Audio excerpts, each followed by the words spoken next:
What really happened with your host, Mike Rivero. The history the government hopes you never learn. Here is your host, Michael Rivero. Welcome to our show today. It is Monday, January 4th, 2021, the first show of the new year. And I hope you all had a nice New Year's holiday. We had some fireworks going off around here. Other than that, people are staying away. Apparently, COVID numbers here are rising. We're back in category red regarding mandatory masks and social distancing and all the rest of it. So it continues to be a kind of a nightmare scenario over here. Anyway, Mike is in our control room, twiddling the dials, keeping us out of trouble. And we're going to do what we normally do on these shows, which is I'm going to do news until I run out of news. Then we'll open up the phone lines for your comments, questions, observations, and opinions here. To start the new year with a little bit of good news, a judge in Britain ruled that Julian Assange cannot be extradited to the United States. And apparently the judge pointed to the brutal prison conditions in the United States as one of the factors that led to that decision. Now, the United States can appeal, of course, but as of right now, last I've heard, Assange is actually free. He's been released from Belmarsh prison. I'm sure he's being treated as a hero by a lot of people over there. And whether he can, he probably still can't come back to the United States or any place the U.S. has an extradition treaty with, unless President Trump pardons him, which I would seriously hope that Trump would do, both for Assange and for Snowden here. All right, the new Congress was sworn in yesterday, and it was interesting. Even Fox News was covering this. None of them were following social distancing. Some didn't even have masks here. And so it kind of makes a joke about this story from Politico that worries about COVID overshadow the first day of the new Congress. Well, I don't think they were that worried. Nancy Pelosi secured her fourth term as Speaker of the House, and it was a razor-thin vote. And apparently some Democrats who'd been exposed to COVID and were supposed to be on quarantine broke that quarantine to vote for her. And so, yeah, politics supersedes health here. Now, I'm not sure what this means, but Kamala Harris was sworn in as a U.S. Senator yesterday. And maybe she's hedging her bets, but she is still officially a senator. And at some point, she's going to have to step down. And they've already lined up a replacement for her as well. Now, Congress has approved new rules regulating the January 6th electoral vote count. And the rules were passed without recorded votes. It was a voice vote used in both chambers. Kind of makes you what they're hiding, what they don't want to have their names attached to. Anyway, the new rules say the chambers will meet in a joint session on Wednesday, presided over by Vice President Mike Pence. Pence, as the president of the Senate, will open all the certificates and papers purporting to be certificates of the electoral votes. Now, this is apparently a nod to how 7 states sent competing electors or certificates for both Democratic presidential nominee Joe Biden and President Donald Trump to Washington. They still have to sort that mess out. And all the certificates and papers will be opened, presented, and acted upon in alphabetical order, starting with Alabama. Now, according to Meadows, pardon me, over 100 House members are now planning to object to the electoral votes. And apparently a dozen senators are already on board, ready to stand up for election integrity and object to certification. Now, they don't really have enough to force a new vote or to force it into the House of Representatives, but it's growing. We could see a lot more people sign on today and tomorrow and even as late as Wednesday morning here. Now, Ted Cruz is leading the GOP effort to refuse Electoral College certification and has demanded an emergency audit of the results in the battleground states where so much evidence of election fraud has surfaced. And, you know, they're out there saying voter fraud has posed a persistent challenge in the elections. And Republican lawmakers said Congress should establish an electoral commission to investigate alleged election fraud and conduct an emergency audit of the election results, which is estimated to take 10 days. Now, unfortunately, we all remember back in 2016 when Donald Trump was running for the presidency and he promised he was going to clean up the election system and he didn't.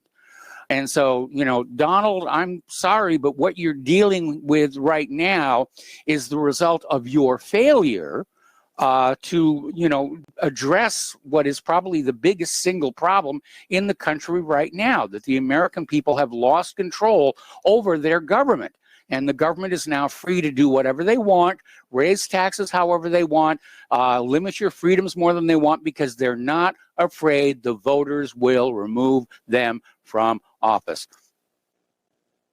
Now, interestingly enough, there is a report that Joe Biden has canceled the inaugural parade, and the official reason is they don't want to expose people to COVID-19, but apparently there is concern it will turn into a massive rally for Donald Trump. And it very well might. There's going to be a huge rally Wednesday. And Alex Jones is going to be there. John Stadmiller is already on his way over there as well. There are estimates as many as 4 million people are going to show up. There's a report that Antifa is being bussed in to cause as much ruckus as they can with the Trump supporters. So it's getting really, really ugly here. Now, a new video has surfaced showing Dominion's Dr. Eric Coomer admitting their voting machines are wireless and they support all networks. They can and do connect to the internet. Now, he testified the other day that that was absolutely impossible, but too many witnesses came forward saying, no, they'd seen evidence to the contrary. Let's see, another little video. This is over at stationgossip.com.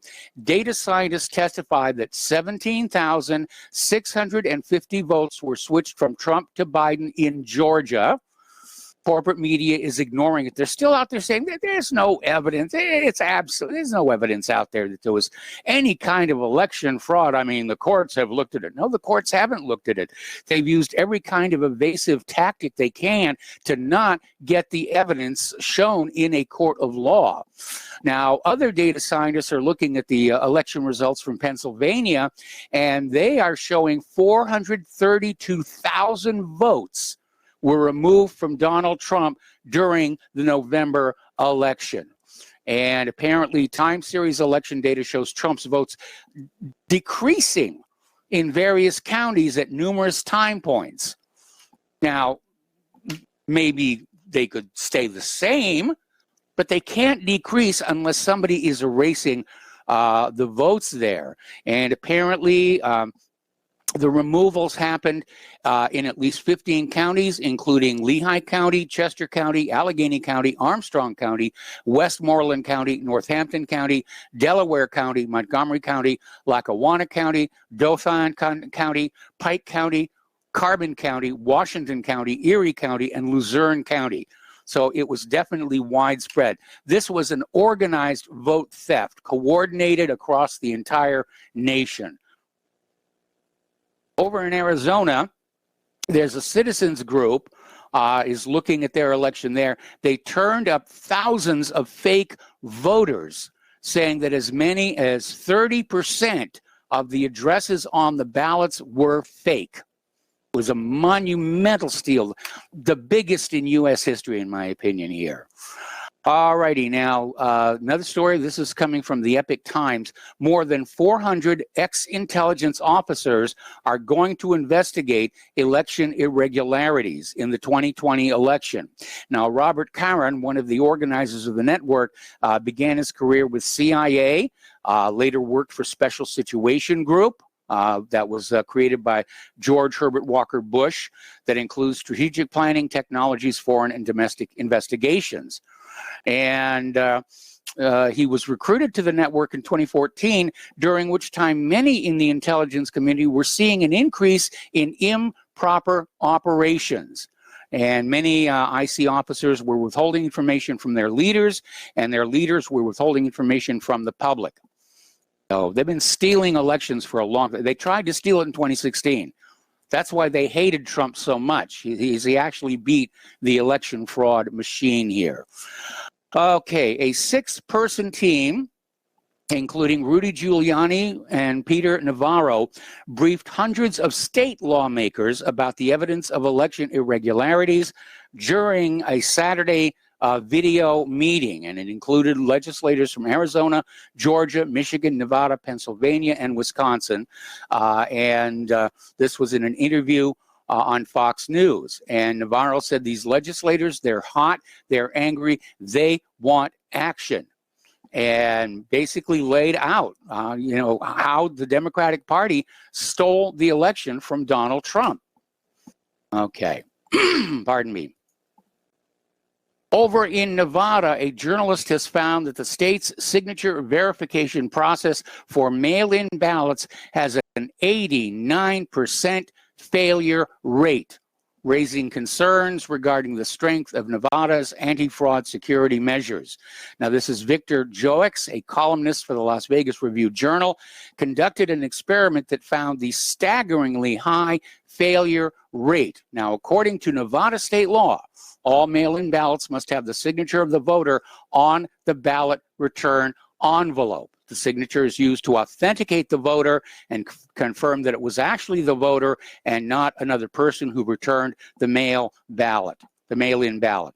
89% failure rate. That is really, really something here. Senator Louis Gohmert suggested that Republicans need to be as violent as Antifa and Black Lives Matter after U.S. District Judge Jeremy Kernodle tossed out his lawsuit that argued Vice President Mike Pence has the authority to unilaterally overturn the 2020 election results based on the widespread claims of fraud in several states. And the judge tossed it on out there.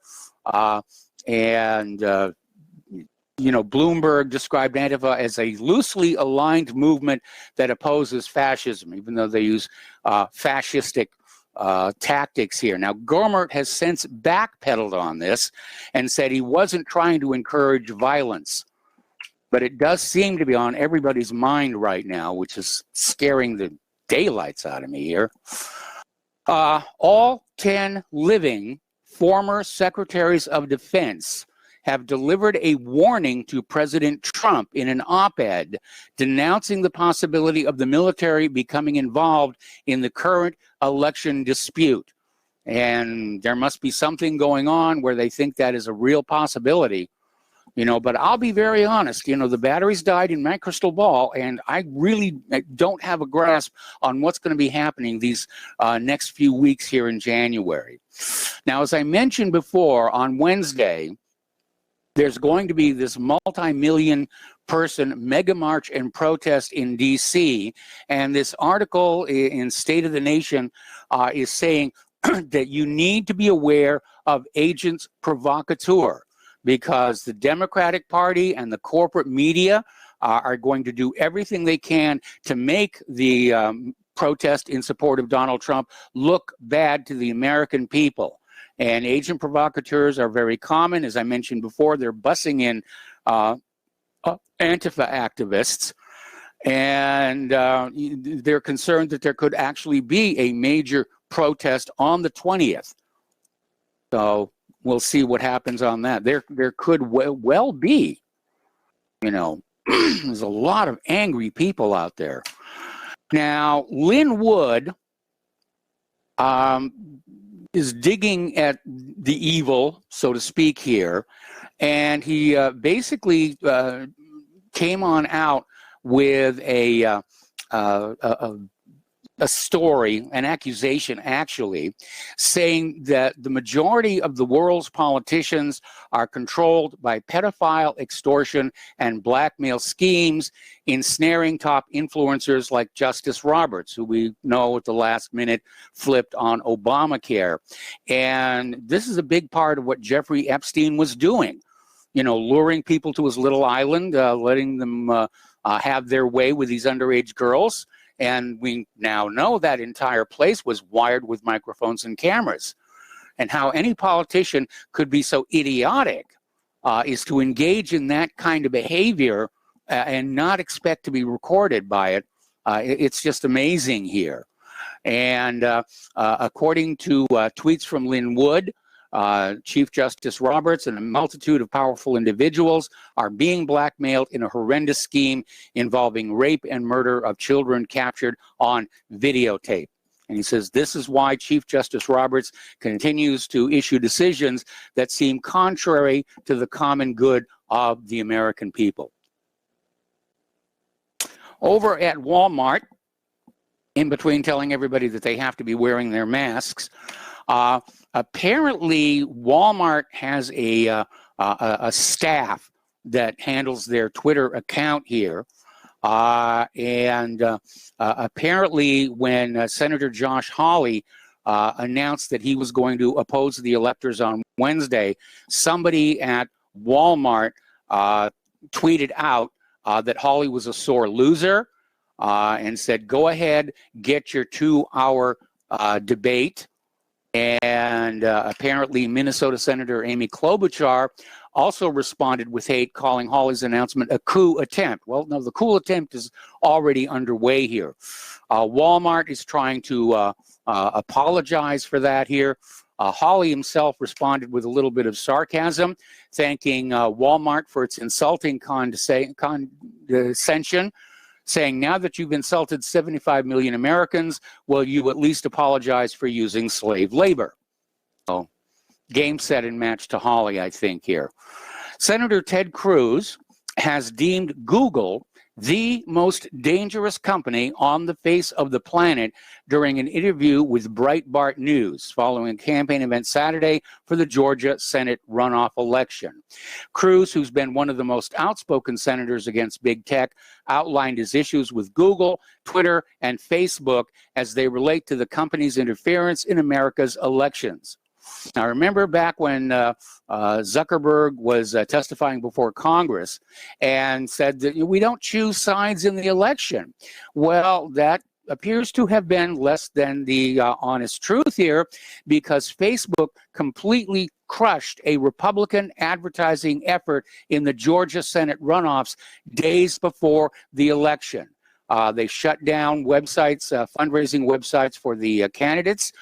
They shut down the ads, and Facebook is now saying it was a technical error due to the automated system. And if you believe that one, I have some of Saddam's nuclear weapons to sell you.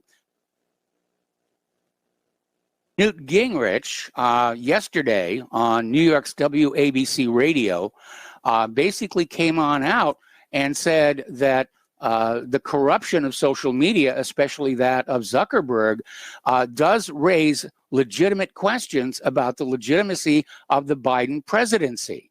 And basically he's saying the Democrats focused on the election where Republicans focused on the campaign. The Democrats didn't care if Biden never campaigned, which he hardly ever did. They were going to generate votes and turn out votes, Gingrich said. And if you go around and look at state by state, the results are fascinating, and they raise real questions about exactly what happened. Well, we know what happened. It was grand theft election. All righty. Apparently, this is coming from Russia Today. A lawyer who worked under 2 Republican presidents is calling on Joe Biden to select Barack Obama as his attorney general to help reestablish the rule of law. and boost his administration's credibility among estranged voters. Good luck with that one. The problem with putting Barack Obama as Attorney General is it would literally put him on the path to eventually being nominated to the Supreme Court. Okay, we got to take a break for commercial. We'll be back with more news after these few words. Welcome back to our show here. We actually have some deer out in our backyard, so it's kind of fun, wildlife around here. Friendly reminder that Republic Broadcasting Network needs your continued support in 2021 so that we can go on speaking truth to power and keeping the public informed about what's going on for as long as the tyrants will let us. And once again, the postal address where you can send a check, money order, or if you prefer anonymity cash, is Republic Broadcasting Network, 2251 Double Creek Drive, number 302, Round Rock, Texas, 78664. The phone number where you can make a credit or debit card donation is 800-724 2719 extension 3. And of course, all of this contact information is up at the top of republicbroadcasting.org. All right, let's talk a little bit about COVID-19. It's still definitely out there. And this story is from InfoWars. And Alex Jones is out there saying he's basically looking at this New York law that's being proposed that calls for the use of detention camps for people infected with COVID. And he's basically gluing that together with Joe Biden's call for a dark winter ahead. And saying that, you know, we could literally see internment camps for people who are accused of having COVID-19. With all these false positive tests, these camps are going to be very, very full. Story coming out of the Daily Mail here over in Portugal. A health worker, Sonia Acevedo, 41, suffered a sudden death at home on New Year's Day, just 48 hours after receiving the vaccine. They're still waiting for the results of the autopsy, and her father, Abilio Acevedo, is saying she was okay. She hadn't had any health problems whatsoever. Down in Mexico, pardon me, a physician who received the Pfizer vaccine was admitted to an intensive care unit with seizures, breathing difficulties, and possible encephalomyelitis. And the 32-year-old doctor, was admitted to the ICU, and they're wondering what was the cause of the adverse reaction here. We're getting these reports from all over, and I'll bet you probably we're not hearing all that they're out there. Story out of Natural News here, and we are already aware that the World Health Organization says there is actually no evidence that COVID-19 vaccines will prevent the spread of the disease. You can still get the vaccine, or still get the illness. You can still pass it on. They still want you to wear the masks and practice social distancing. So what good are these vaccines? Well, they say they'll reduce the symptoms. Well, if that's really what they're saying, it's not really a vaccine. It's a palliative treatment. You know, they're just treating the symptoms, you know, with this very dangerous, untested technology. Apparently, concern is, this is Daily Mail again, there is concern that the new coronavirus mutation found in South Africa may be immune to the current vaccines. But they're saying, stay calm, everything is going to be fine. Now, we've been hearing in the corporate media that this South African mutation is much more infectious than the earlier coronavirus. It's already been detected in 2 locations in Britain. It's been designated South African variant 501.V2. And they're saying it's got really substantial changes in the structure of the protein. There we are on that one. Another little article, this is from offguardian.org here, basically reminding us all that these vaccinations have not really passed full clinical trials. And, you know, a lot of people are confused about it because the corporate media and the medical industrial complex are out there saying, no, these are perfectly safe. We've tested them.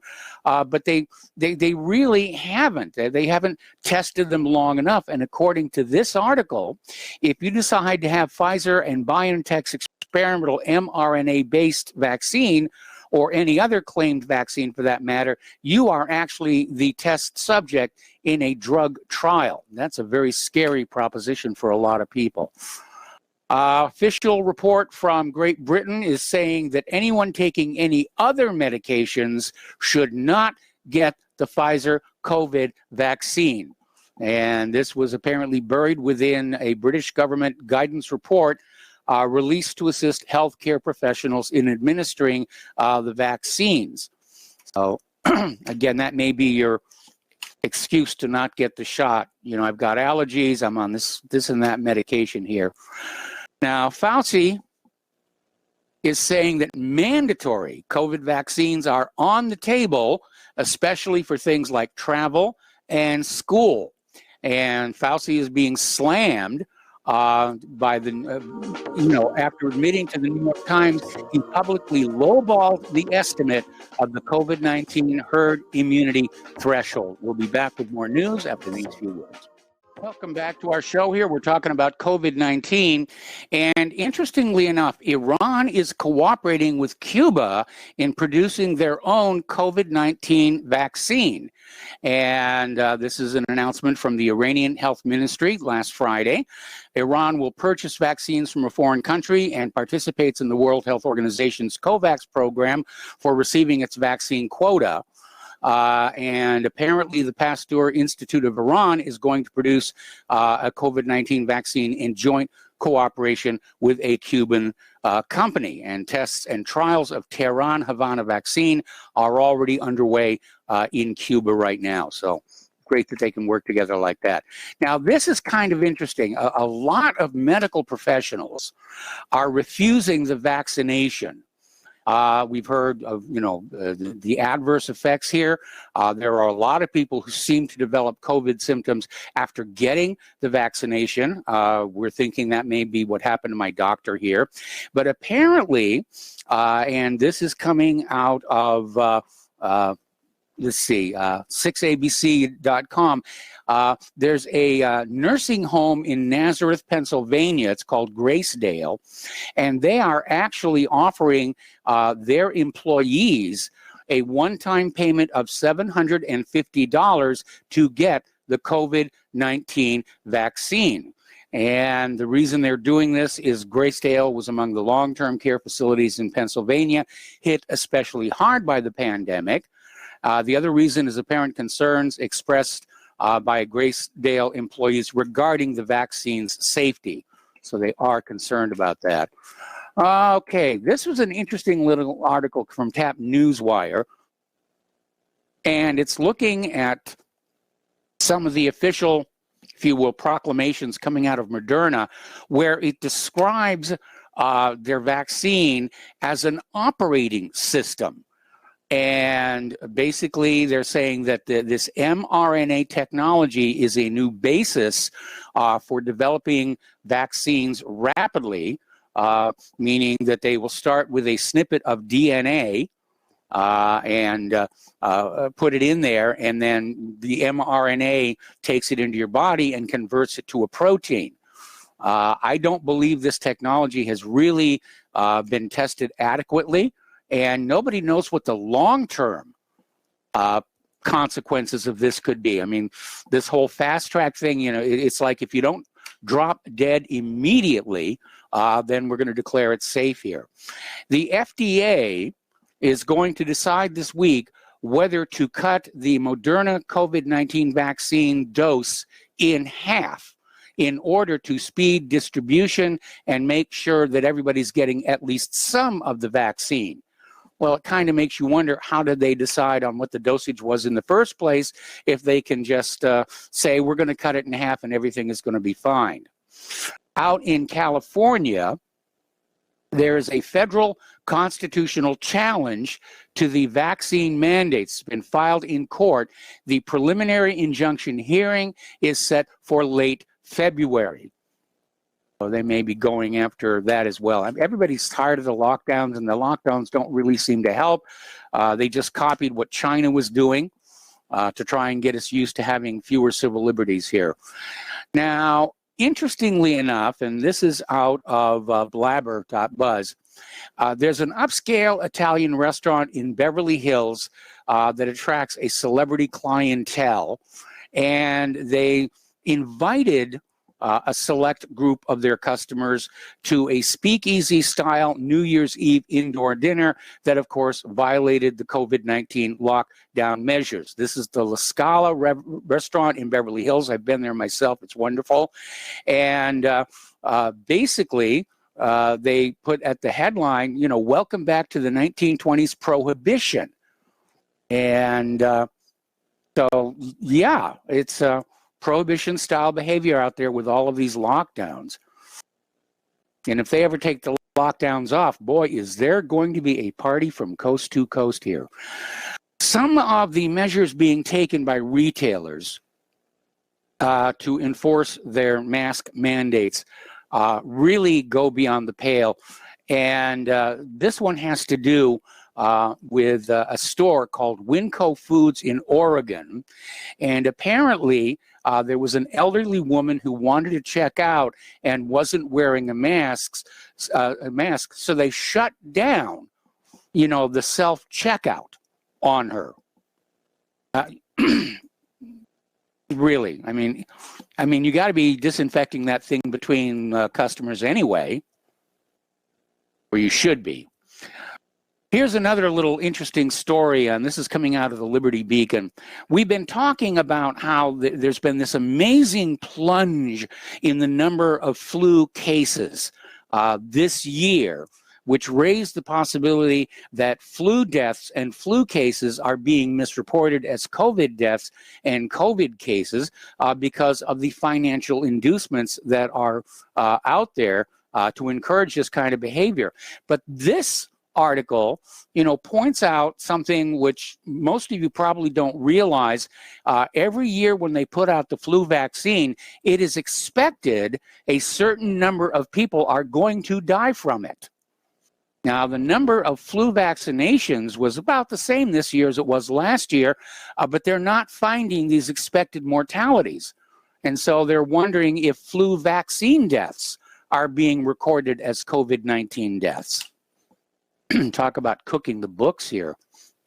I mean, we're hearing stories about, you know, like a guy who got ejected from a car was basically listed as dead of COVID-19. I mean, it's really silly out there. This little bit of good news here. Remember when this whole COVID thing really cranked up and there was a shortage of hand sanitizers, and a bunch of distilleries actually set aside their making of whiskey and scotch and the rest of it in order to convert their alcohol production into hand sanitizers to get them into the public. And then last week, there was this announcement by the FDA that they were going to basically these distilleries for putting this product out. And basically, the Department of Health and Human Services said it's not going to happen. It's not going to happen. They're not going to find these distilleries for trying to do the right things. A little bit of good news there. Okay, article from uns.com. Just where did COVID come from? They really haven't nailed that down. It's been accused on bats and a mutated bat virus, possible biological weapon, or maybe somebody made a mistake in a lab and accidentally created this thing. I think that's where the HIV came from. It was a byproduct, accidental byproduct of the African smallpox vaccination campaign. So, but they really haven't nailed it down. There's no evidence that COVID escaped from the Wuhan lab. There's indications that Americans took it to Wuhan during the military games there. A lot of questions. And as far as I understand, nobody yet has actually isolated the actual virus that supposedly causes COVID-19. Now, Congressman-elect Luke Letlow passed away from COVID at age 41. He was to be sworn in yesterday, and I assume that Louisiana sent a replacement. Yeah, it's getting everybody here. All right. Human Rights Watch Executive Director Kenneth Roth is taking a lot of flack after he suggested that the only reason behind Hungary's purchase of some 6,000 vials of Russia's Sputnik V vaccine is to curry favor with Vladimir Putin. See, this is where it becomes obvious that this is all about the Benjamins. You know, you won't buy Russia's vaccine, you won't buy Cuba's vaccine, you will buy our vaccine and you will like it.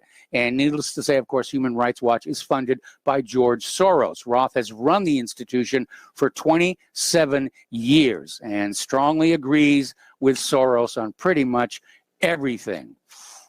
Okay. Here we get into the international news, and it's getting a little bit dark out there. It is being reported, this is from Zero Hedge, it's being reported that Iran's President Rouhani is threatening Trump with assassination. The headline actually says he's accused of it. Nobody seems to have actually got it on videotape or anything, but he's being accused of it. Apparently it's being dismissed as a mistranslation of Rouhani's words while he addressed a cabinet session last Wednesday. And apparently the Washington Times quoted the Iranian president as saying Trump will soon be dead, claiming it was a clear death threat. Okay. And Iran's leaders are now saying this is typical anti-Iran bigotry designed to escalate tensions. Now, this is just a theory that I want to share with you. And I'm very concerned about what's going to happen on Wednesday when Trump is having his huge rally to present the evidence of election fraud to this multi-million man march that everybody is expecting there. I'm very worried that somebody could take a shot at Trump with Iran set up to take the blame. And there are some reasons to think this might actually be in the offing. There's an article here in the Political Insider. The U.S. military stands guard against an Iranian attack. And apparently there's concern in the U.S. military of Iran. Now, remember about a week ago, the Pentagon ordered the aircraft carrier Nimitz out of the Gulf. And on its way home, they've now reversed it. Late yesterday, the USS Nimitz was ordered to turn around and head back to the Gulf. It's getting ugly out there. Iran is starting 20% uranium enrichment at an underground facility. And the corporate media is reporting it as they're producing weapons-grade uranium. This is not true. This is more symbolic than anything else. The original P5+1 deal called for a cap of 3.5% uranium enrichment. 20% is what you use for reactor fuel. To make bomb stuff, it's got to be over 90%. But they're already out there waving around Iran bomb, Iran bomb, Iran bomb, so forth and so on here. Over in Iraq, Iraqis converged on the Baghdad airport to remember Soleimani Mohandas on his assassination anniversary. This happened Saturday night, and apparently it was quite a crowd. The U.S. made a martyr of him with that drone strike here.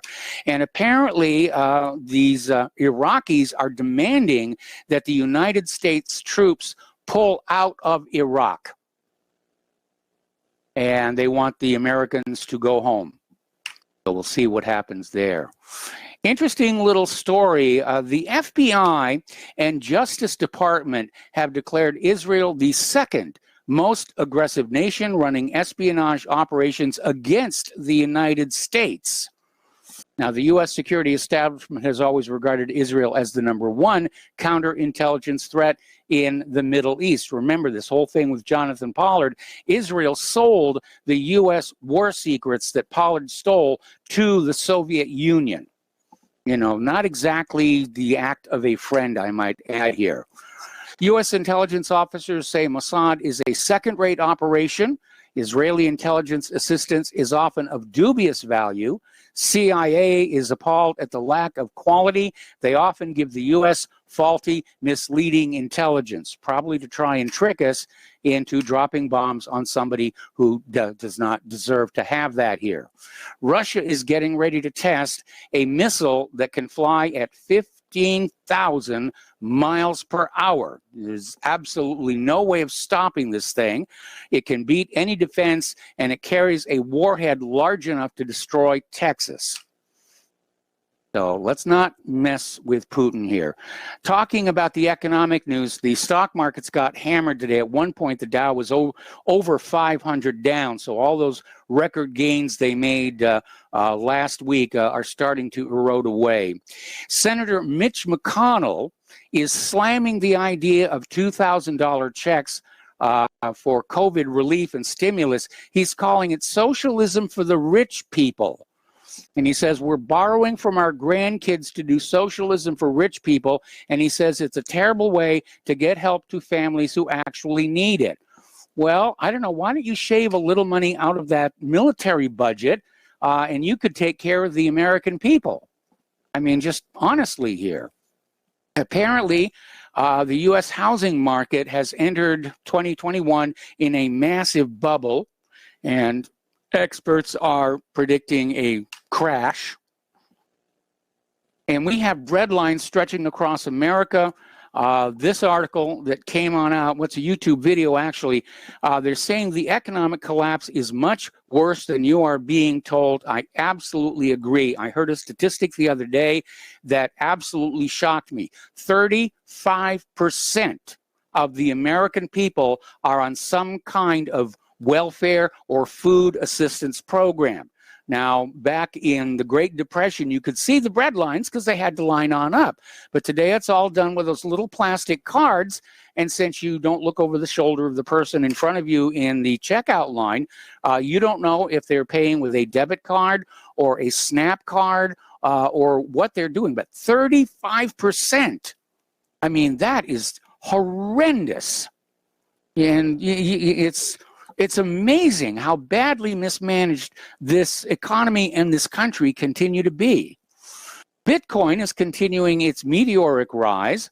It soared above $30,000 over the weekend, less than 3 weeks after going through 20,000. So it is really going on up there.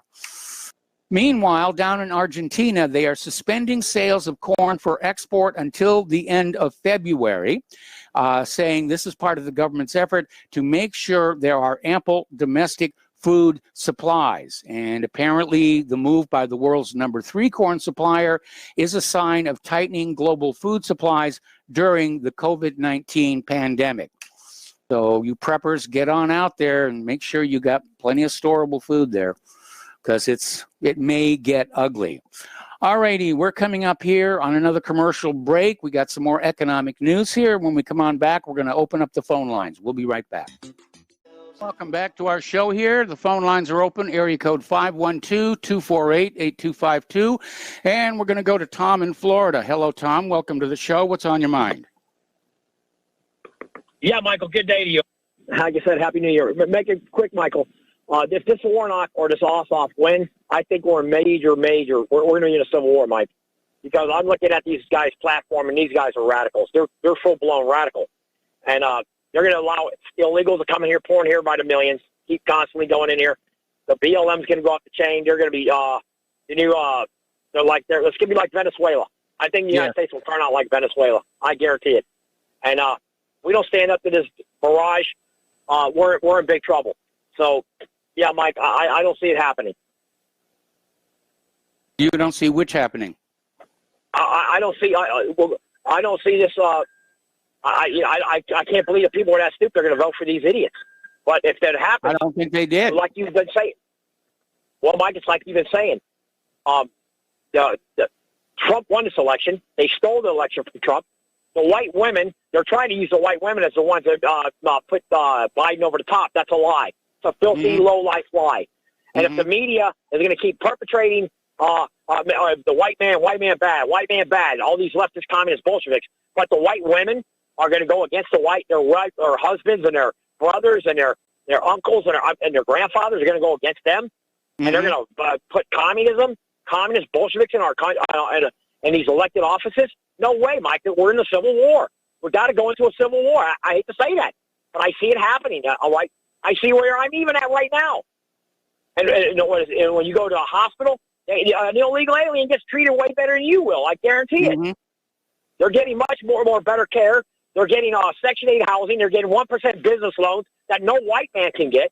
A white man who built this country cannot get a 1% business loan anywhere in this country, Mike. Am I lying? No, you're not. So, no, we're going to be in an all-out civil war if these two idiots are going to get in, and they're going to try to steal this election like they did with Trump. They're going to try to steal Georgia tomorrow night. Remember I told you that, Mike? Yes. They may let one of those Republicans. You look at the number of mail-in ballots that have already been received in Georgia. They're playing the same game all over again because nobody will stop them. Exactly, Mike. And if Trump doesn't get the act, you know what I'm talking about. If he doesn't do that right now for sanctuary cities and right now with this fraud and this vote, this country's in an all-out civil war. I'm talking military. I think a lot of the military guys are going to drop their arms and defend the Republic. I really do. I really do, Mike. Okay. I know quite a few of them, and they're fed up with this country.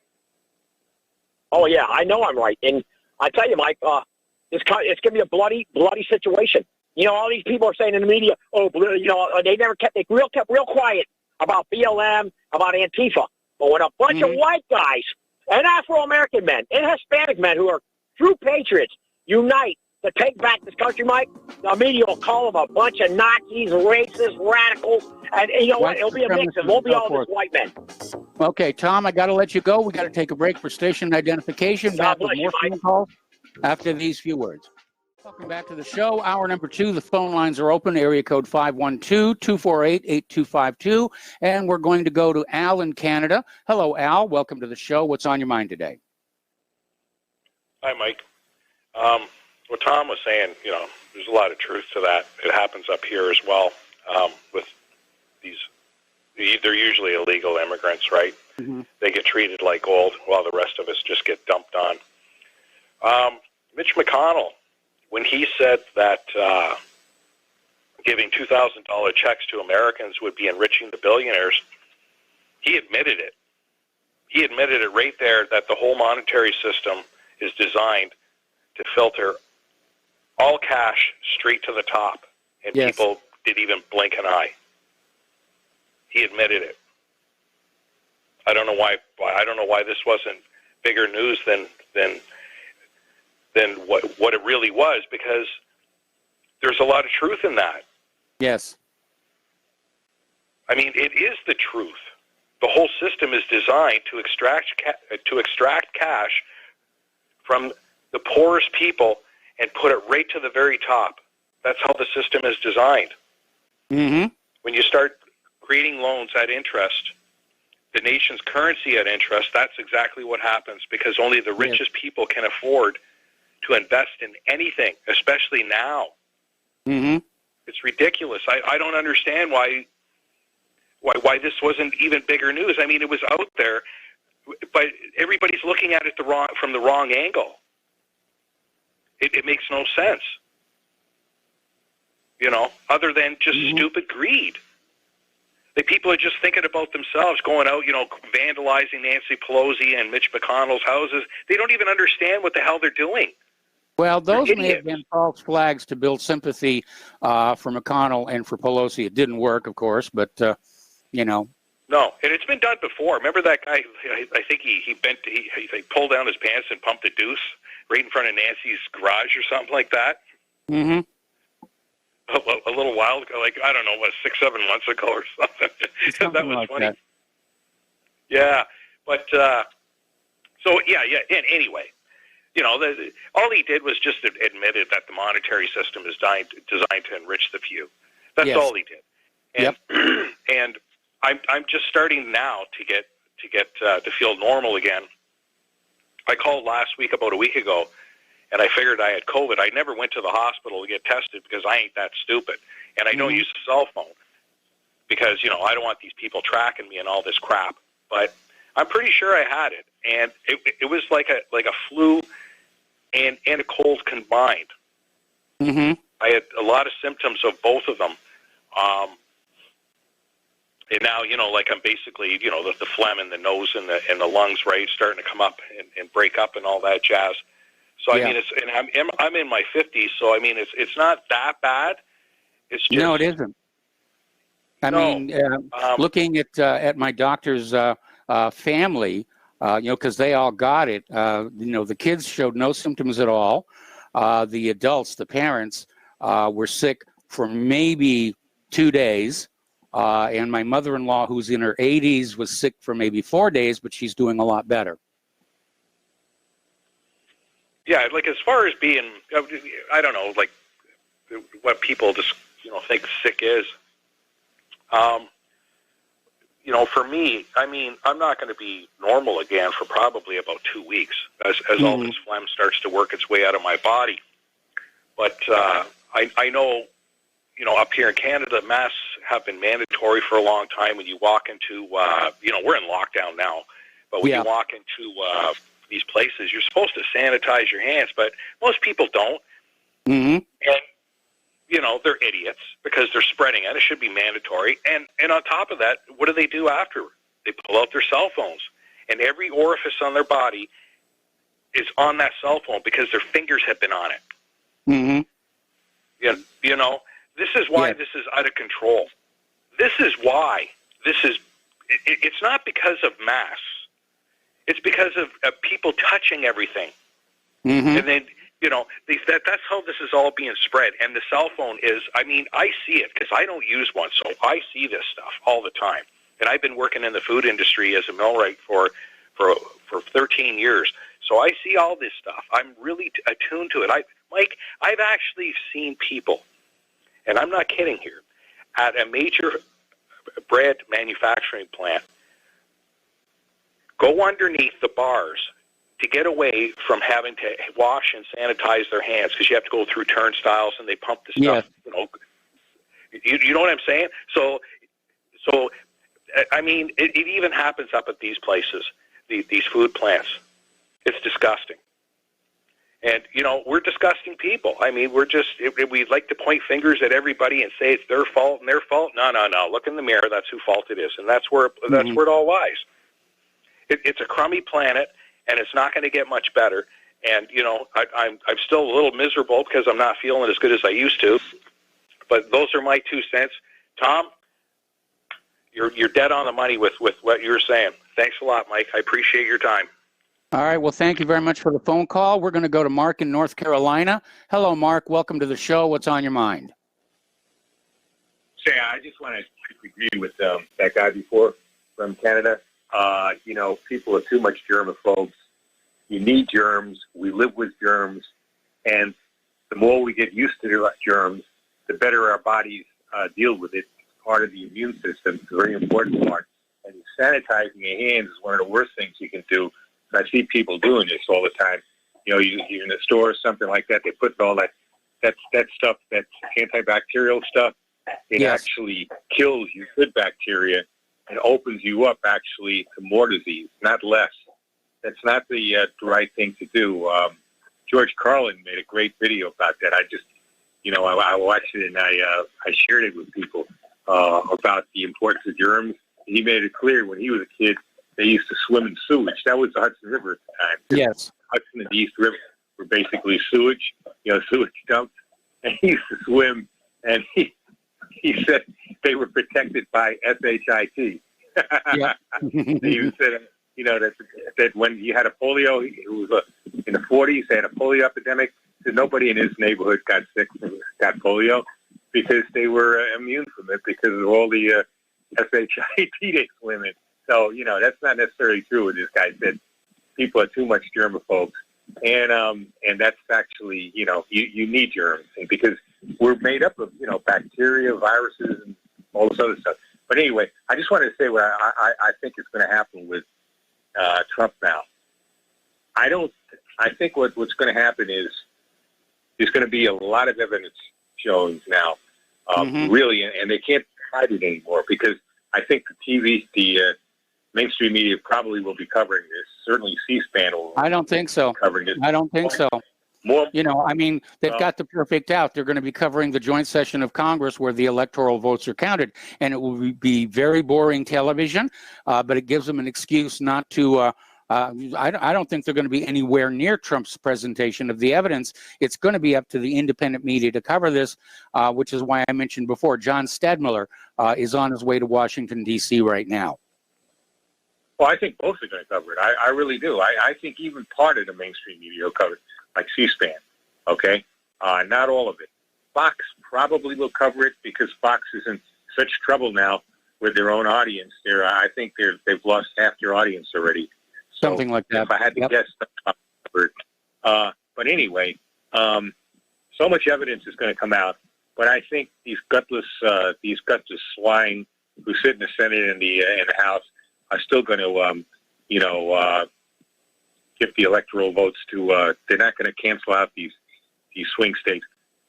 No, I don't think they are. I mean, there aren't enough representatives or senators who are going to contest the electors. There's not enough of them to force a debate and a vote.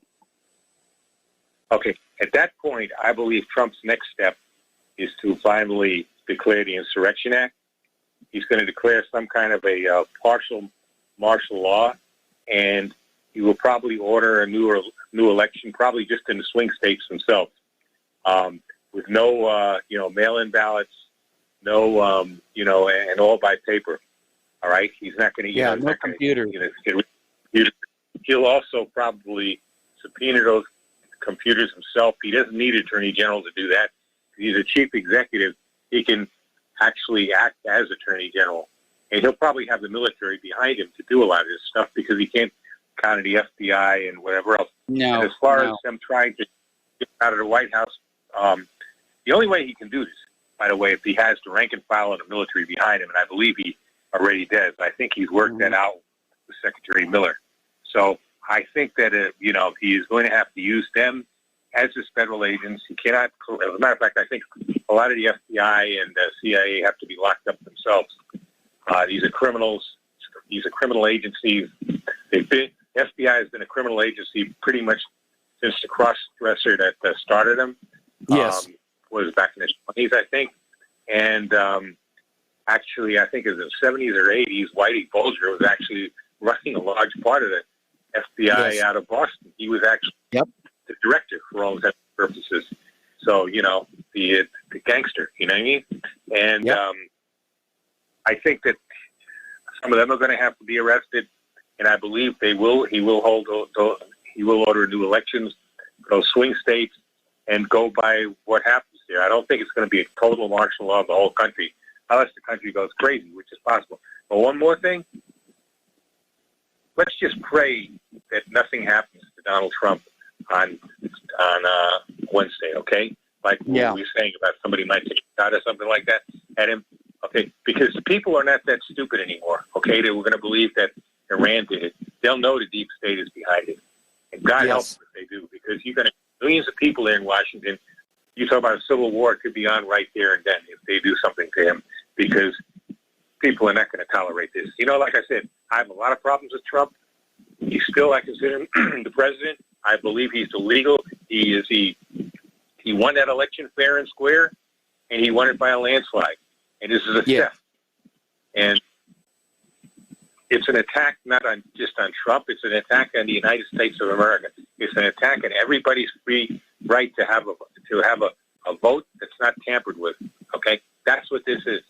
And I believe that, like I said, I believe that if the biggest mistake they could make, the deep state, if something happens to Trump on Wednesday, all right, that would trigger something off, something like they would have never seen in this country before. Even the riots after Martin Luther King was murdered will pale in comparison to this. Yes. I mean, it would be monumental. So let's just pray and hope for his safety, and that nothing like that happens, because this country is tense enough as it is. We're on pins and needles. And one other thing too, even if Biden gets in there on the 20th, he will be so watered down, especially with the evidence coming out, that he won't be able to do anything. If he tries, he's going to be stopped. He's not. He's going to be like basically a caretaker. On top of that, the guy's basically a zombie anyway. Yeah. And Harris won't be doing he's a figurehead and a placeholder for Kamala Harris. Yeah, and she won't be able to do anything either, because if, let's say, they impeach Biden or they use the 25th Amendment for it, it'll be obvious why. The woman has no support. She got like less than 1% in the primary, so I don't think she's going to be able to do too much either. That's we can be thankful for that, okay? Because these people are dangerous. Mm-hmm. I don't like them. I know what they want to come after. They want to attack the Constitution. If they could, they'd force a needle into people's arms, okay? And if they could, they'll make us wear masks all over the place. I had a run-in today again in the store about a mask. This time, some guy in front of me in the line, I wasn't wearing it right. So he starts saying, "Would you please put on your..." I said, "Why? Why do you have your stupid mask on?" I said, "You see this family over there right in front of us? Nobody's even got a mask on." "Well, but you're behind." I said, "So what? So get out of the way then. Let me go first, you know?" He tells me he's a doctor, and I said, "I don't care if you're a doctor. I follow that. I know what's the truth about the mask, and I don't know the truth about the phony COVID that's going on too. All right, it's all phony. All this. By the way, that thing what the guy was saying about the flu and COVID and all. Of course, it's the flu. Yes. Of course, they're taking the flu and saying it's COVID.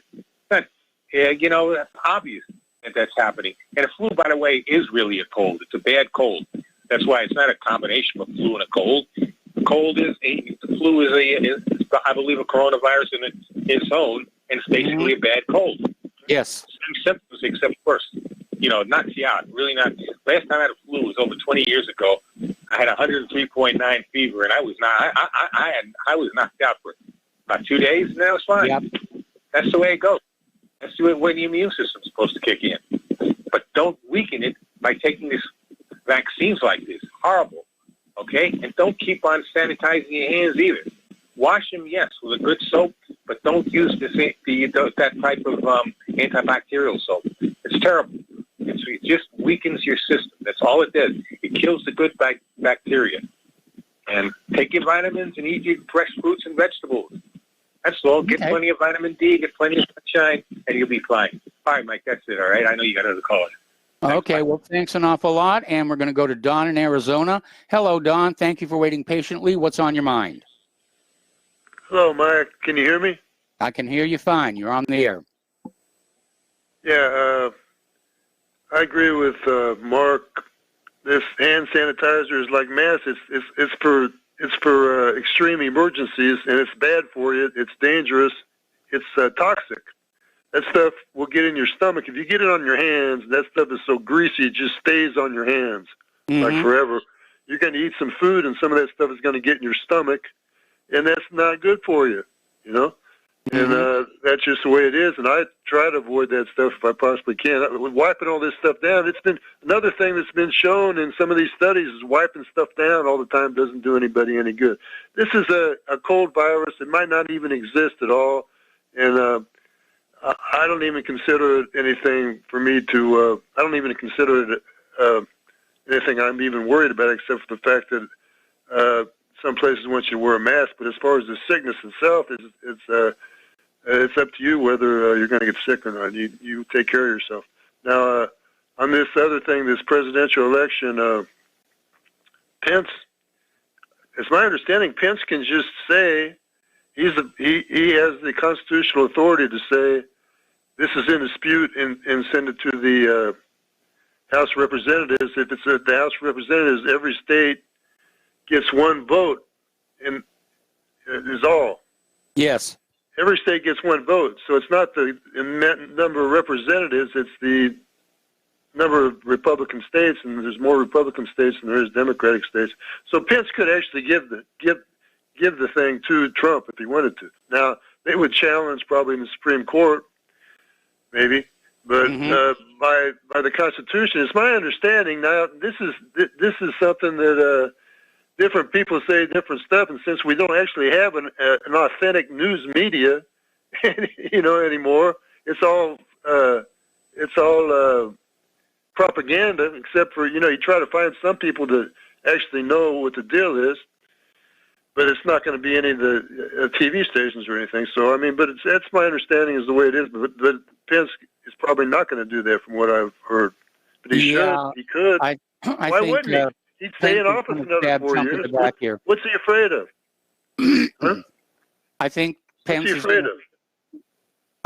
I don't know. Maybe he's got his own Jeffrey Epstein videotape. Yeah, it might be. Okay, well, it's hard to get to the bottom of what actually can happen and what's not going to happen and everything, but that's my understanding of it. They're going to vote, and by the votes, if Pence goes along with the votes, but they say but Pence doesn't have to go along because actually these disputed states have two different sets of electors. He can choose the Republican electors, and that's all there is to it. Right? Yep. It's complicated, Mike. It is complicated, but we may be in a situation where, Biden is inaugurated as president, and then after that, it becomes, absolutely proven the election was fraudulent. That would provoke a constitutional crisis. That's right. They got to get it straight right now in the next couple of weeks. Okay, I'll let you go. Thanks, Mike. All right. Thanks an awful lot. We're going to take a break for commercials, and we'll be back with more phone calls. Back to our show here, and we're going to go back to the phone to Kelly in Austin. Hello, Kelly. Welcome to the show. What's on your mind? Hi, Mike. Happy New Year. Happy New Year. I say that with some trepidation. Could hardly be worse than the last one. Yeah. Mark from North Carolina really beat me to the punch with the comment about George Carlin. If you've ever heard that routine on germs, that's 9 of the funniest minutes in all of his routines. Yes. And it's all very true. And if you haven't seen it, I recommend that you look it up on YouTube and just look at George Carlin germs. Around Austin, Texas, every year at this time of the year, the mountain juniper blooms and it spreads this horrendous pollen all over the place. And if you've ever had a reaction to that, it's called cedar fever. It's the worst thing you've ever felt. And apparently, the symptoms of that are a lot like the symptoms of COVID, only worse. This year I've not had it, but there are a lot of people running around now here probably thinking, oh, we got COVID. No, you got cedar fever. Look at the pollen count in this town, damn it. The last thing I want to tell you is that I fully expect this country to fracture. I agree. We're really at a point at which I don't think we're going to be able to resolve this matter, this blatant theft of the election and the attempt of Democrats to try to subjugate the United States to the damn communist Chinese. We're not going to be able to resolve that. And I fully expect what's going to happen after the 6th is you're going to see violent reactions one way or the other. And frankly, I think it'll be a good thing. I really do. We can't go along in a situation where we are consistently expected to give up our values because the damn left wing wants to drag us further and further to the left. It's obvious that Biden and his people have stolen this election, and we've got to stop it. And if it means resorting to violence, we'll have to do that. Well, Are you there? It's a sad thing to contemplate, a new civil war. I would almost say that, the balkanization of the nation might be preferable. I'm seeing 3 pieces. The East Coast liberals have their own nation, the West Coast liberals have their own nation, and the heartland of America, which is conservative, becomes its own nation as well. I think that's probably the most reasonable solution. Getting there is another matter, but I think that's the most reasonable solution. I don't see that we have much in common here in Texas with culture along the West Coast. No. And I don't think we have much in common with the ultra-liberal states along the East Coast. Now, that creates problems for states like Georgia. Yes. which has got, I think, traitors in the office of the Secretary of State and the government, and who are allowing overt fraudulent election practices in their state in order to be able to push this thing towards the Democrats. If you allow that to happen, you're just giving things away. Yeah. If it means the Georgians have to drag Kemp out of his office and hang him, the Secretary of State, Stacey Abrams, they're going to have to do it. I'm sorry. There's no peaceful resolution to this matter right now. There's none. Unfortunately, I have to agree with you. I don't see any way we can continue on this path. I don't see any peaceful resolution. Basically, the peaceful resolutions have been blocked off at every turn with the court system being corrupt. And as John F. Kennedy used to say, when peaceful revolution becomes impossible, violent revolution becomes inevitable. And unfortunately, I think we're at that crossroads. Well, I agree with you. I think we're there. And I expect it to blow up very soon.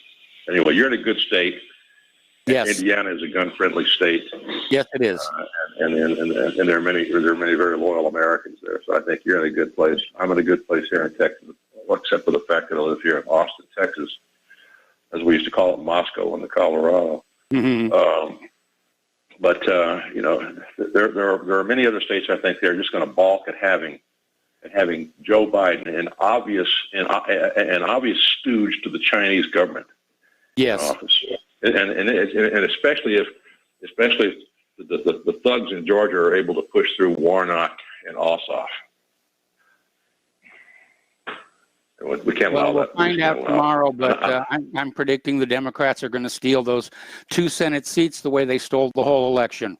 And I think the massive number of mail-in ballots is a dead giveaway what's going to happen. Well, you're probably right, and that's going to be a time for Georgia patriots to step up and say, no, we're not allowing this. Okay, Mike, I know other people want to chime in, so let me bag out and please move on to someone else. All right, well, thank you. Actually, we're coming up on a commercial break, and rather than start another call, getting back to some economic news here. Apparently, China is starting to produce a 350-kilometer-per-hour freight train. It's electrically powered, and apparently the first one rolled off the assembly line last week. And this shows why the United States wants to make war on China, because we simply cannot compete with them economically and in engineering. We'll be right back. Welcome back to our show here. We're going to go right back to the phone to Peter in Los Angeles. Hello, Peter. Welcome to the show. What's on your mind today? Hey, Mike. Happy New Year's. First time I've talked to you since the New Year and declared to.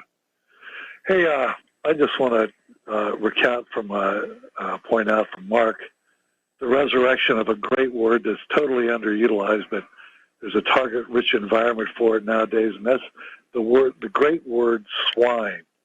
Yes. There certainly are a lot of swine out there. And speaking of that, I think you were dead on that when Trump presents his evidence that the networks and the mainstream corporate media, the propaganda, fake news, will find every single reason they can to not look towards that and look somewhere else. Yep. When Don in Arizona was talking about Pence, Pence has a shot at it, and I have zero confidence in Pence. It's the old carrot and stick thing. Against him are arrayed a bunch of Jewish media billionaires, the bankers who can print money out of nothing, and the secret police. And so he can quietly collect by just doing nothing, collect generational wealth from these guys who, Bloomberg spent, like $400 million just in Florida, just by looking the other way. And if he doesn't look the other way, and he has more intestinal fortitude than anybody has any reason to expect he would, frankly, then they can. There's the stick. The stick is the kill squads from the CIA and the FBI, or the media telling everybody from here on out that he is the death of democracy and blah, blah, blah. And, well, they're already calling him that. Dox him and dox him and set the Black Lives Matter mobs against him. in his front yards. And so are we going to get any succor from Pence? And my answer to that is like an emphatic no. Yes, and correct. I want to point something out, Mike. You remember about 2 years ago, Dick's Sporting Goods, in one of their politically correct eruptions, decided to do away with selling anything to do with firearms. Yes, I remember that. I've never been to a Dick's Sporting Goods, but I had a conversation with a friend last night. We were both talking about how, even though we've never been to one, we never will go to a Dick's Sporting Goods. And we're asking ourselves, well, why would they do that? Because the only reason I would have gone into a Dick's Sporting Goods maybe is to go to their firearms section or something, and then maybe go over to their tents.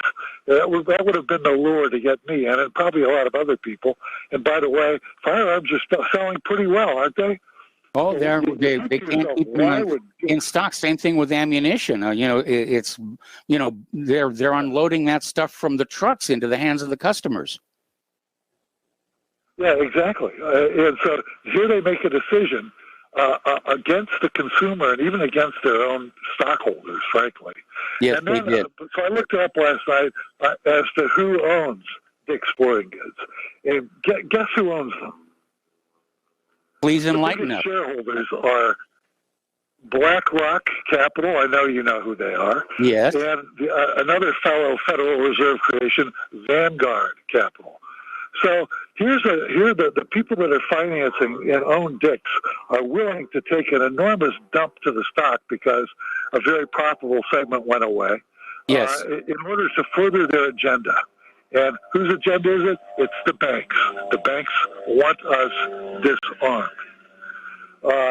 But other than that, Mike, I think that everybody is very, very right in saying that at this point, everything from the media to the Supreme Court to the state legislatures, the state governors, the Republican Party to a very large extent, certainly the Democratic Party, the villainous Democratic Party, the secret police, all of our institutions are arrayed against us. Yes. And I agree with Kelly and Mark, everybody else. The only way we're going to get this is, frankly, we're going to have to roll our sleeves up and fight for it.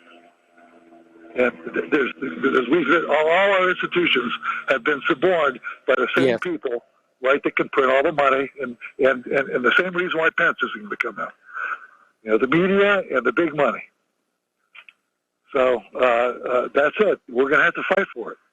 And let's remember who our enemies are. And it's not the Chinese. No. The Chinese are just following, by the way, what the Israelis have done forever. Only the Israelis have a fifth column that can make it work a lot better. But the Chinese don't. So it's a pale imitation of the way the Israelis and the Jewish lobby. The deep state is desperate. They're desperate to distract us all from the stolen election by trying to, gin new enemies for us to be terrified of, whether it's China or Russia or Iran or who knows. Next it'll be Monaco as the enemy. Or Canada. And I have no doubt that China has bought. There is no doubt China has bought Biden, but geez, Biden was bought long before China by Israel. Listen, they set the model. The model was you can buy. Israel said it. You can buy off anything in the United States with money if you have the media behind you, and everybody else has followed suit. They just don't have the fifth column to take it as far into it as the Israelis do. But that's it. Our guys are completely owned, but you can start with Israel and start with the Israel lobby. And then go, yeah, sure, China, yeah, damn right, they own Pence, and they own Biden, and they own everybody. Of course they do, but they don't own me. The model has been going on for 70 years with Israel. They're just following that model and doing it very successfully. Mm-hmm. We got to get rid of all that stuff. The media will never enlighten us to that, so it will go on forever. Mm-hmm. So, anyways, Mike, by the way, sorry to see that Indiana, the University of, lost a close game to Mississippi. Sorry to see that on New Year's Day. And, but my Buckeyes, they're going to the national championship. So, anyways, listen, Happy New Year, everybody. I'm signing off here.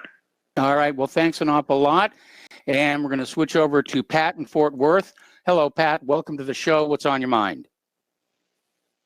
Hi, Mike. I wanted to say that there's a news station called N like Nancy, T like Tommy, D like dog. They're telling everything going on in Georgia. They got the sworn witnesses testified, and you can't.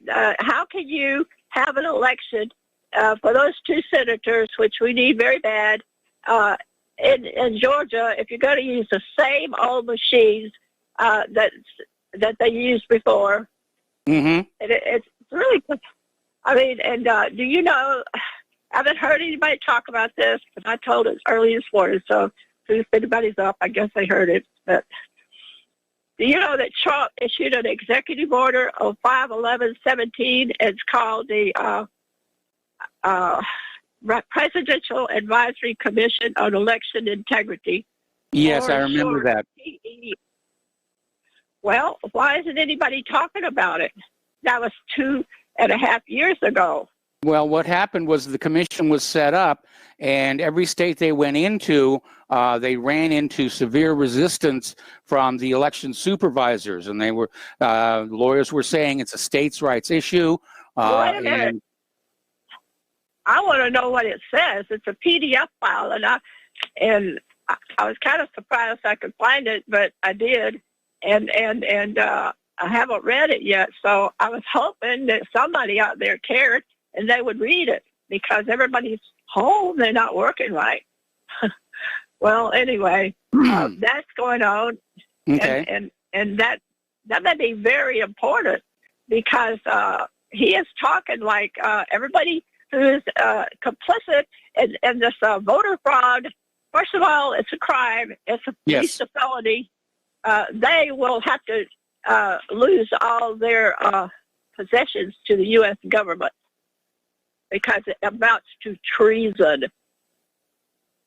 Okay. Well, there was actually a Supreme Court decision. It was a unanimous verdict that ruled that presidential elections are federal elections, and therefore, had Trump moved forward with his Election Integrity Commission, he could have mandated that the states handle at least the presidential portion of the election according to standards set by the federal government.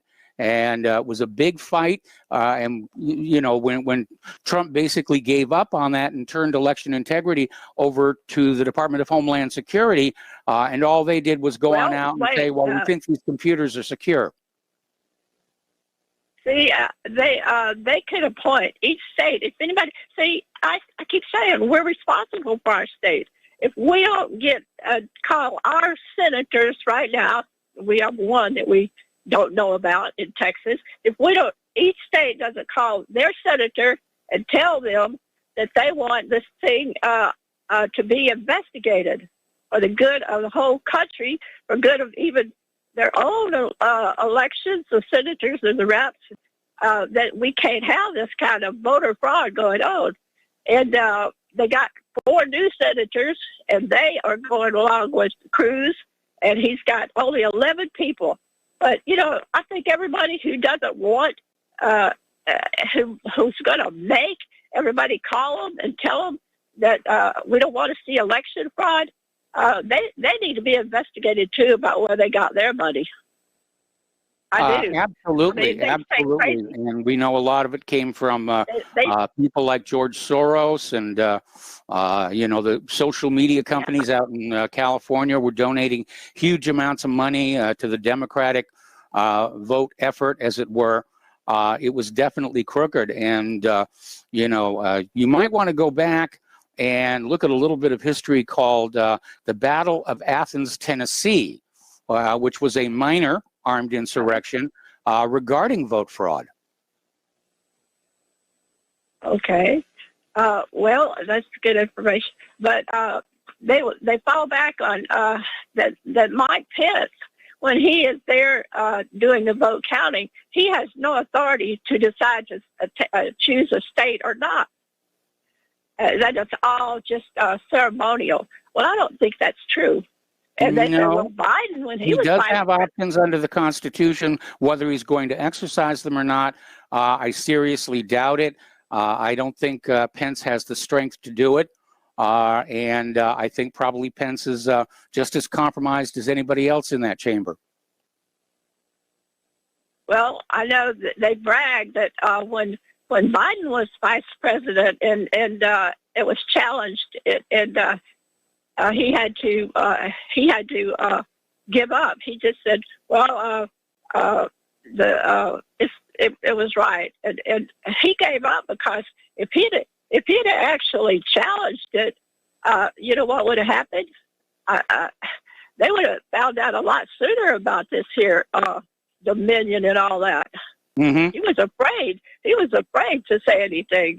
He just got the heck out. Well, and, okay, it's not that he's afraid. We're talking about the beneficiaries of the massive election fraud. They're not going to want that to go away. They're going to be relying on it to hold on to power, hold on to their office. And so, you know, they're not going to kill the goose that's laying the golden ballot. You mean they don't want the electronic fake voting machines to go on? They want that to go on? No, they don't want them to go away. They want to keep things exactly the way they are so they can go on stealing elections and ignore the will of the American people here. You know, I've got a new slogan for Dominion voting machines that they ought to put in their marketing. We guarantee the results. Okay. Well, they did. That's more or less what he said. He said, "Don't worry about me winning. Don't campaign for me." Yeah, I mean, he made all these bogus statements. You didn't campaign. You know, he said, "Don't vote for me. I don't need you to win this election." He was telling the truth all along. That's right. But I guess he figured that so many people are compromised. He's got it made. But he didn't know how many people out here are ready to be like our original people who got our country and our Constitution, you know, walking around in ice at Christmas. Hey, come on. People are ready to die for the country again, okay?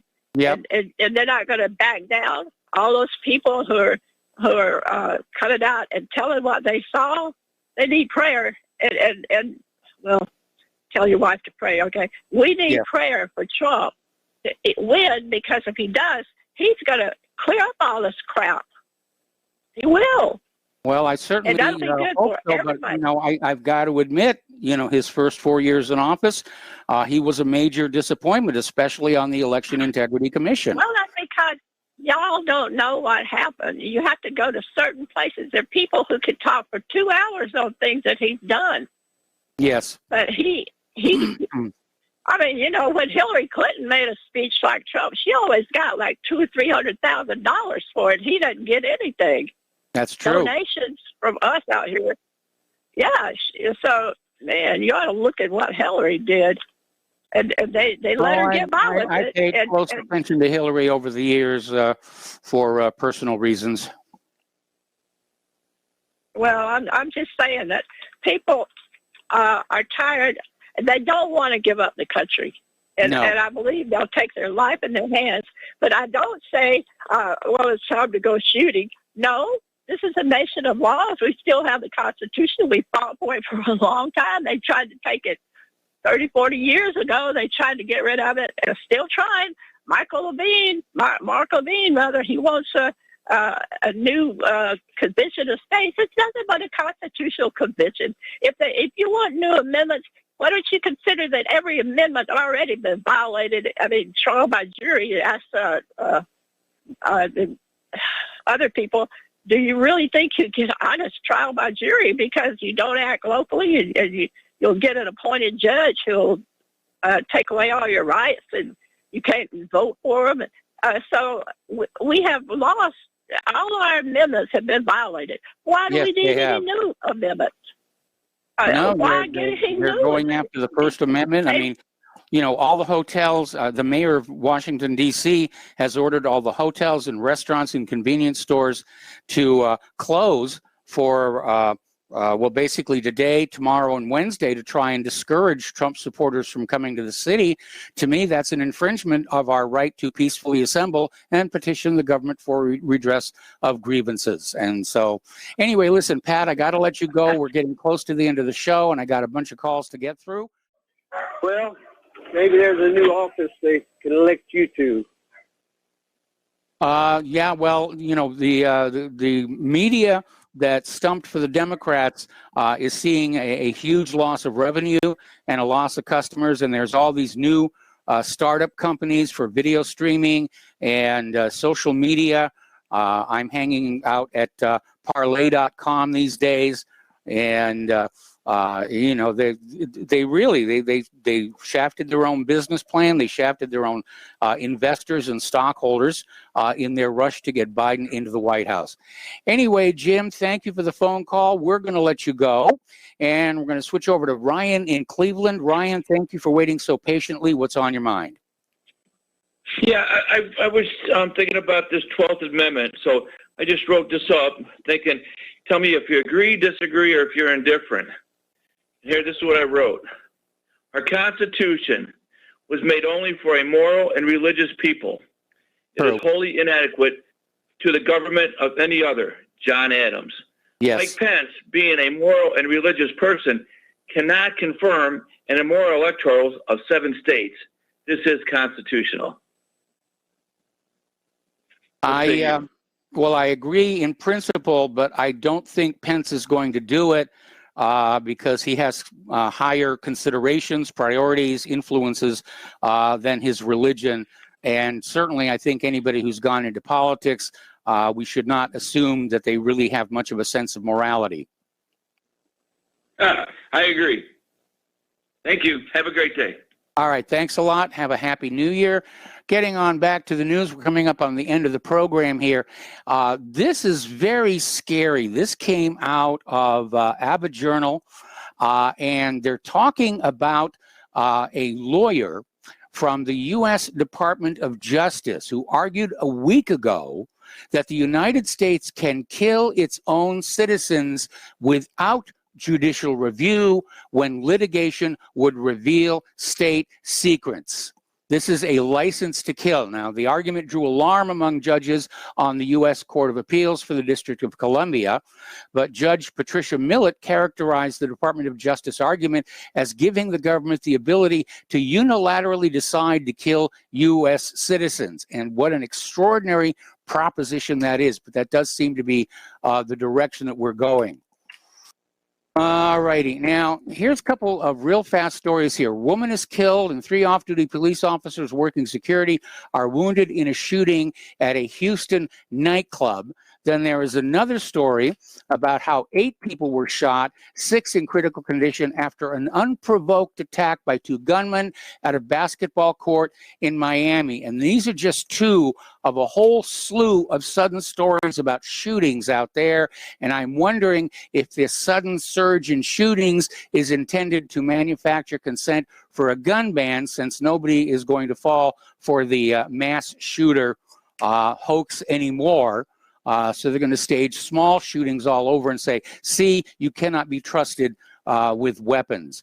And apparently the Democratic Party is already proposing mandatory confiscation of everything they deem to be an assault weapon. And it's getting really scary out there. Okay, so we're pretty much at the end of the show. There's the music here. Steve Elkins is taking over from John, who's on his way to Washington, D.C. He has a guest, Orlean Kurla, discussing the California calamity and her new book on COVID. Please spread the word of Republic Broadcasting. Spread the word of whatreallyhappened.com. Please donate. It is very important. Have yourself a good, happy new year and a good evening, and we'll be back tomorrow.